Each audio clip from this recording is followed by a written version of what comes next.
For a great cup of joe, there's one thing you should know. Your morning brew can also be playful. Buff Boy Brewing guys make the temperature rise. And you surely feel naughty when you swallow our coffee. If you want some real heat, give your mouth a fine treat. You will want some more, rest assured. Buff Boy Brewing, you can't get enough of. It's time for The Scribble, your weekly fix of celebrity chats, bizarre stories in the news, and basic random chatter with best-selling author and syndicated radio host Jeremy Bradley. Make sure your seat is in the upright and locked position and your barf bag is securely in place. Here's Jeremy Bradley. Thank you very much, Larson. Jeremy Bradley here. This is The Scribble. Thank you so much for tuning in today. I'm already going to... Here we go. Here we go, ladies and gentlemen. I'm taking us off track. 45 seconds into the show. Like about a minute. No, I'd say 20 seconds before they said, all right, ready to roll? Here we go. A message popped up on my computer screen, and it said, it was a warning. It wasn't a message. It was a warning saying that you've only got 15 gigabytes of space left. 15 gigabytes. GB, not megabytes. No. And that's an alert. That's a warning. Now, clearly, this computer doesn't realize how little it's used. So I could understand if the computer was regularly used for, massive, I don't know, what would be consuming of video editing, I guess, or like we're in an actual radio studio here. So the stuff that's on this computer is really just basic email and web stuff. So if stuff was stored on this one, okay, that would be a good example. Audio files. Those are large files. That would make sense. But I don't know that a computer kind of figures out those trends. It's just this warning that pops up. And it's not even that this is a new computer. This one actually is a very old computer because, again, it is just a basic sort of, we need to have a computer on the desk for me to look up stuff or whatever when I do the show, and that's it. So it's odd. I would expect maybe a new computer to warn you, you've only got half of your space left, but 15 gigabytes, and I'm supposed to be panicking and freaking out about that? I don't know. I remember back in the day, no, I really am going to take us off track. I remember back in the day when we got, we had a family computer, and not many, I don't even know if any of my friends had one. We were kind of sort of the first, household to get one. And we had it, it was in the basement. We had that little desk kind of a setup. And the actual memory on it, or the space for it, was 256 megabytes. And, you had basic sort of programs back. You had the CD-ROMs that you would buy from the stores. So you had maybe one or two games. We had the basic, like, Windows kind of, pinball, or I don't know. I never played them, so I don't know what they were. Word games, or my brothers had some kind of shoot 'em up games, or whatever, or car racing or something. And I remember when we ended up buying a scanner. This is how old I am, everybody. I think this is probably about I graduated 2000. We got it when I was in high school. So I would say 1998, 97, 98, maybe 99. About 97, 98. Around the time we were kicked off Napster for downloading Roy Orbison, I believe. My mom downloaded Roy Orbison and we got kicked off Napster. Oh, I feel so old, but it makes me feel so good. See, these are the kind of memories that I love just randomly calling somebody. I would call whoever, Bonnie Winters, we've known each other 20 years. I'll just call Bonnie and go, do you remember da-da-da-da-da? And we'll go on for 2 hours about something. But on our computer at home, we had, 256 megabytes, plenty of room because, again, you weren't doing major video production or anything like that on a home computer. And so when we bought a scanner, that needed, let's say it needed 30 megabytes, it needed space. And the computer was full. I remember what we were doing for the longest time was we were going and uninstalling programs. Hey, do you play this game? No? All right, good. Let's erase it. We can put it back. And we basically had to rotate different programs on and off the computer because it wasn't, computers then, yes, you could maybe expand it and get a bigger hard drive, whatever it was. It just, people weren't really doing that then. It wasn't, and plus everything was so expensive too. It wasn't really an option for a lot of people. And it was just really funny to me because that's what we ended up having to do. We had to go in and be like, okay, I'm deleting the pinball game so we can do this. I'm going to scan something. I'm going to reinstall the, was it called Print Shop? I think that was the name of the program where you could design greeting cards and stuff like that. That's why we got the scanner, was so that we could you could print some nice things. So that and we had to uninstall the printer too. That's right. We had to. I remember this now. Oh my God, I should call. That's right. We had to uninstall the printer to then install the scanner, to have room for the scanner. And then when we scanned everything, of course, you need room for the files, right? You had to save those JPEGs or whatever they scanned as. Then we would uninstall the scanner, reinstall the printer and the drives. That was when you needed to install drives and all these different things. And it was such a pain in the ass to just print a card. And then I remember my brother one time going and saying, we just go to the store and buy a card. For all the hassle. But you know what? You can't put a price on creativity. I have to say that there was something just fun about being able to create a cartoon, having your own balloons or whatever on a card. And, you'd go through all the different, I think it was, then we had Microsoft Publisher at one point, and they had a bunch of different sayings and things that you could put on it. And so it was kind of fun scrolling. You'd select it. It was a birthday, and then there were all these different things. Oh, those are the days. But certainly you didn't have the room for, a shit ton of programs on your computer. And what I ended up doing, they're wrapping me up already. I'm on a roll and I'm having fun, you guys. Let me talk. What I ended up doing, and I didn't know anything about computers. I still really don't.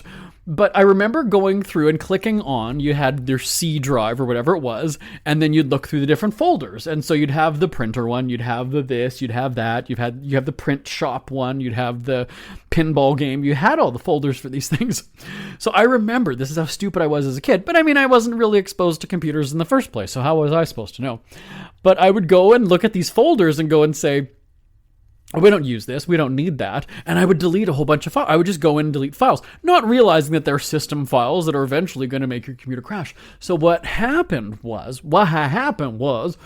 I deleted all these really important programs.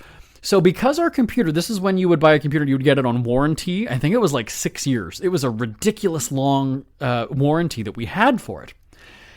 So we go to the store and go and say, like, look, the computer is not turning on.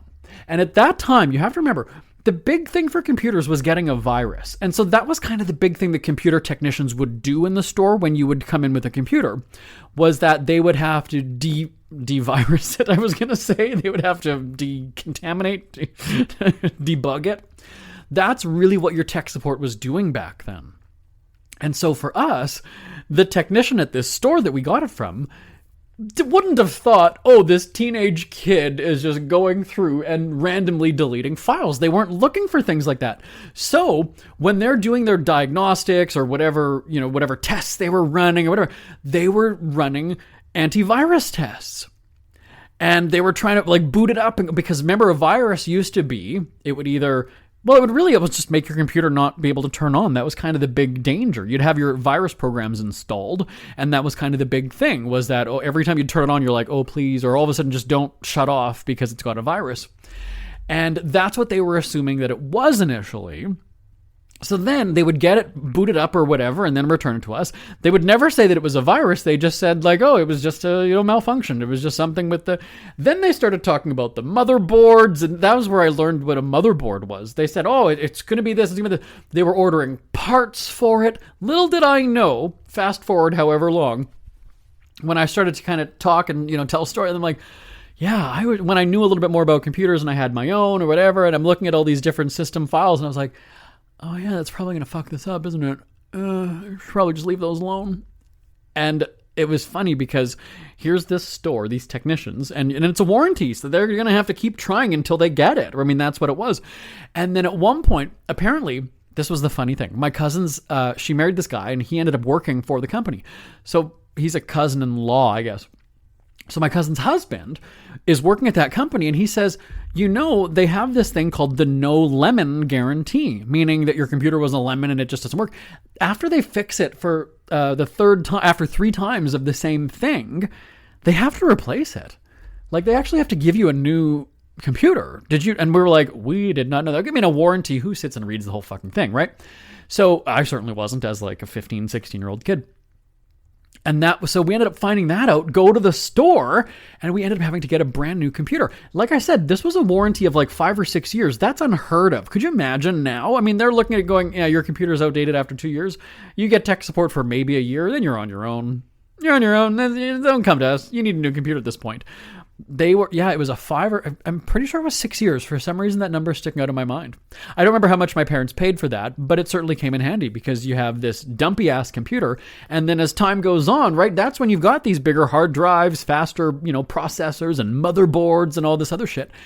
And it worked in our favor, me destroying this home computer. Now you also have to remember too, it wasn't as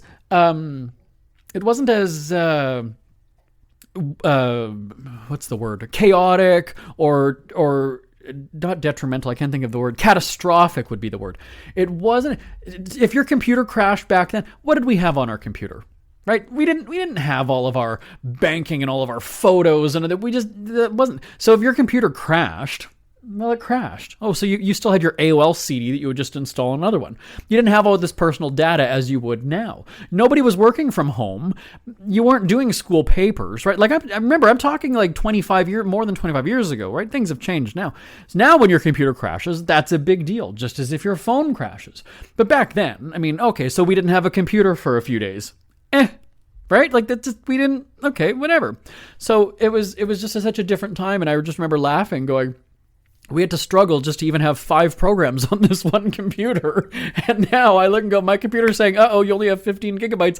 And then I look at the desktop and how many programs are installed on this thing from however many years however old this computer is. And I'm just like, there's a shit ton of stuff on this. Half of it I probably don't even use. We probably could free up some space by removing it all, but I'm just like, whatever. I'm sorry. Now I have commandeered this episode, it's my show and I can. I'm going to call this the anti-technology show. This is going to be the anti-technology episode today because now I'm fired up. Send me an email just on that story alone, live at jbonair.com, live at jbonair.com.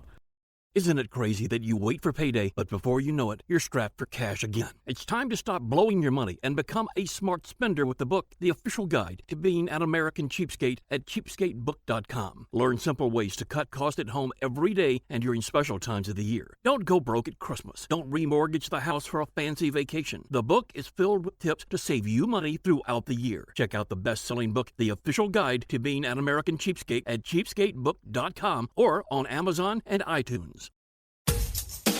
Ever had something to get off your chest but never had the balls to say it? That's a load of crap. Speak Free with JB.com is exactly what you've been waiting for. Your chance to tell it like it is and not care what anybody else thinks. Have your say on issues of the day. Join newspaper and radio columnist Jeremy Bradley as he tells it like it is. Hundreds of thousands of people have stopped by, including some well-known celebrities who have had a chat with JB and speak candidly about what's really going on in the world. You can join them too. Have a rant or a rave. Be brave and head on over to www.speakfreewithjb.com now. It's never too early to start thinking about your next holiday. Have you checked out Mexico recently? From tequila tasting, swimming with horses, to ziplining through the jungle and watching whales and dolphins in their natural habitat, Puerto Vallarta has it all. Visit mexico.jbonair.com to see all the fun PV has to offer. That's at mexico.jbonair.com for hundreds of photos, interviews, and videos from around the tourist hotspot. Check out mexico.jbonair.com for all the fun. That's mexico.jbonair.com. JB here, back on the anti-tech episode of the Scribble. I mentioned AOL in the last segment. We were just laughing about that because you used to get, if I'm talking now to the people who are like 30 and 40 years old, 50 even, you would get those AOL CDs in the mail and you'd have it was 50 free hours, 50 hours free for a month. Or a month free, depending on what it was. There were different offers. You could have 100 hours or 1,000 hours or whatever it was. And that was and I remember at the very beginning, we were like, who's going to go like 50 hours? Who's going to use 100 hours on the internet? Because it was so slow. You had dial-up, you had keyword. Remember, you didn't have www. You'd type in keyword, whatever it was, and it would bring up a page. It wasn't websites. It would bring up like a different thing altogether. And I remember, this is how crooked I was as a teenager, and I guess why I have my charm that I have today. But they were, AOL was doing, it was called beta testing, and I think they actually still have that for different like apps or platforms. And I was a beta tester, and AOL in Canada at the time didn't have unlimited monthly service, like as a paying customer. So you still only just had however many hours that you were allotted, unless there was some kind of a CD that you would just make another new account. And so if you were a beta tester, though, every time that you would fill in a bug report, they called it, and you'd go like keyword bug report or keyword beta or whatever it was they gave you, I would make up fake reports. Because they wanted you to try out the new version. Oh, do you remember that was another thing too? AOL version 3.0, 3.1, 4.0. And you're like, yeah, the new AOL CD, which really wasn't much. And I was a beta tester, so I would just make up fake reports, because what would happen was, if you were a beta tester, you would get a month free when you found a bug. So basically they're telling you, just find shit and we'll give you a free month, because they are expecting that you're using your hours of usage, right? These are the hours that you either pay for that they're giving you. You're using your time to try it out, test it out, find out, does this work? What happens here? What happens there? And I would just go and, make up crap. I don't even know that anybody followed up with me or checked, but just the fact that you filed a bug report, you got the month free. And so I think for about, I don't even know how long it was, good 10 months or so, I think, we had free AOL because I was a beta tester. And that was another thing too, right? You'd pick up the phone, because it was dial-up. Our computer was downstairs. Somebody upstairs would need the phone. You pick it up, the squealing in your ear. And then I figured it out, just to piss off my brothers. I remember that if you ended up picking up the receiver upstairs and then just pressed the button on the phone, any button, any number on the phone, and held it down, that would eventually kick off the dial-up internet in our house. So I would wait about like a minute or whatever, and then I would go and make a phone call, because I'd keep picking up to see if it was still connected. Okay, I've got a dial tone. I can use the phone now. And then when my brothers would try, because you could be sitting there talking, and all of a sudden you would hear beep, beep, beep, beep, beep, beep, beep, because the computer has picked up the other extension and is trying to dial. It's not going to get through because you're talking on the phone, right? So I just remember going, oh, well, I just picked up the phone and I'm on a call now. And because I'm a talker, my calls would last forever. And maybe I was a bit jealous, right? My brothers are thinking, oh, he's just going to be quick on the phone. Okay, I'll dial up again. 5 minutes later, you'd hear the beep, beep, beep, beep, beep, beep, beep. I'm still talking. And then eventually my brothers give it up. When I realized that, now they've gone outside to play or whatever they're doing, then I was able to go downstairs, use the AOL dial-up, and surf the net, as we called it back then. We surfed the net. That was the way to call it, the net. Yeah, I was on the net. I'm really having a lot of fun talking about this today. I don't know why. Because I've said this on the show before, I absolutely hate getting a new phone, a new computer. That's usually a very exciting time for people. I hate it. Because I'm starting all over again. It's starting all over. Yeah, you might have it's easy to transfer the files and everything, but it's like, oh, I still have to like move the icons around because I'm just sort of OCD-ish about things like that. If it's not in the same spot, and then I'll know that it's not in the same spot, but I can't figure out what exactly the same spot is because I'm not seeing it. But I hate getting a new phone. I hate getting a new computer. As I said, this one that's literally right in front of me is probably at least 10 years old. It's probably at least, if not more. But again, it's just a basic computer. It doesn't have to do anything. That's, it's just to surf and do email, and that's really about it. So, but the AOL thing was really funny. And we went through, I don't know how many of those phone cords, because you'd have to unplug the cord from the phone and plug it into the back of the computer. It wasn't until much later that we ended up just getting another, like an extender, so that you would have the one just plugged into the phone and then one, because that cord ended up having to be a good 20, 40 feet. We didn't have a phone jack right beside the computer in the rec room. I mean, the phone jack that we had was actually in the laundry room, and it was an extension from a vent upstairs in the kitchen right above. So we didn't have a phone line installed in the basement. We had cords running, and I remember that you would have these, because we broke them all the time, you'd have the cord and then somebody would catch on and it would just rip it right out of the computer or whatever it was. And because you'd unclipped it so many times back and forth from the phone to the computer to the phone to the computer to the phone to the computer, we were going through phone cords like crazy. And it was just, that was really funny. If you can relate to this, I know there's that certain demographic that's listening to this going, well, they're not even listening to me because I'm an old coot. But if you're from my generation, you went through this, you know exactly what I'm talking about. Send me an email, live@jbonair.com, live@jbonair.com.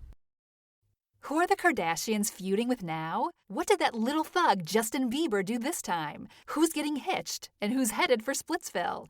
Hear the latest celebrity news and gossip every day on Entertainment Wrap-Up. The good, the bad, the ugly, but mostly the ridiculously hilarious. It's all recapped in this daily segment at entertainmentwrapup.com. Have a laugh at the expense of the rich and famous when they take themselves way too seriously. It's 3 minutes of time-wasting fun at entertainmentwrapup.com. Check out Entertainment Wrap-Up at entertainmentwrapup.com. Brought to you by Speak Free Books. JB here, back on the Scribble. Oh, it's a walk down memory lane. I love it. I think this is where I'm at that age. Like I said, I'm turning 42. And I'm at that age where if I could just stay back in 1999, I was 17 years old. I turned 18 in the year 2000. But if I could stay in that era, and that would be the era of Backstreet Boys, Spice Girls, Aqua, Savage Garden, Dixie Chicks, VCRs, DVDs, I don't think were really a thing yet, at least not for my group of friends and my family. VCR taping the Golden Girls, every day. I can't think of any other shows that were on that I was really watching. Wheel of Fortune, I guess, was something that I watched all the time. And coming home from school and then hearing, the VCR, the tape, and then it getting eaten and then having to get a new VCR. Or going and taking your VCR in. Could you imagine now taking your DVD player or whatever console or whatever you have at home attached to your TV? Back in the day, and same thing, I remember my mom taking in our vacuum, the house vacuum she would take in and get fixed. And now, things are just made so cheaply that it's like, I'll just buy another $50 vacuum. Like, I don't need this shit. Why would I bother? And with VCRs, like, I was an avid TV watcher as a teenager. So I was, that's right. I was into the talk shows. I was taping Jerry Springer, Ricky Lake. I was taping all those shows. And I guess Survivor kind of was starting around maybe at that time. But, well, no, that might have been too early. Oh, no, that was on. And The Bachelor. Yeah. Okay. Anyway, I just remember having, and your VCR tape only had 6 hours, and depending on what speed you recorded on, right? And I just remember thinking, oh my God, I've got 6 hours of shows that I have to watch and then tape over and go again. Think about your DVR or your PVR. Canadians call it a PVR. Think about your digital recorder that's on your TV now if you have one, and how many hours of stuff you have to watch. I think ours that we have has probably, oh God, hundreds of hours of stuff recorded. We have an entire series of one show. Of Veep, I think we've got an entire, so that's, however many, 70, 80, 90 episodes. So, think about that. Your VCR tape would only have 6 hours, and then you could get them, when you buy them, you could get them as one, or you can get them as a 3-pack. But I just remember having so many of those things because I wanted to keep them, just like you keep a recording of a show now, right? And then they'd have the little sticker on, right? So you'd stick that on, you'd label what was on it. There were no real time stamps. You could kind of tell by looking at the window, go, all right, well, it's about halfway through right now. So if you were like me, and I had 2-minute clips I had a 2-minute clip of this, a 30-minute episode of this, some random commercial or some random part of an episode of a show that I liked that I wanted to keep. So I have that 47-second clip. And then if I were to go back now, and I'm tempted to actually maybe do this, we did this actually one weekend years ago. I had a camcorder when I was a teenager, and my husband, being from Brazil, kind of wanted to find out what my childhood was like, and so he ended up having his mom send the exact same kind of cassette for your camcorder, or the tape that was in your camcorder. So one weekend we did my childhood, and we connected the video camera to the TV, and then we were able to watch, and the picture quality was horrible. But I said to him, okay, so my weekend, this is what we're going to do. We're going to get the same kind of candy that I ate when I was a kid. We're going to get, my one friend was into amaretto. So I went and got amaretto, and then I was a big vodka person, so we had that.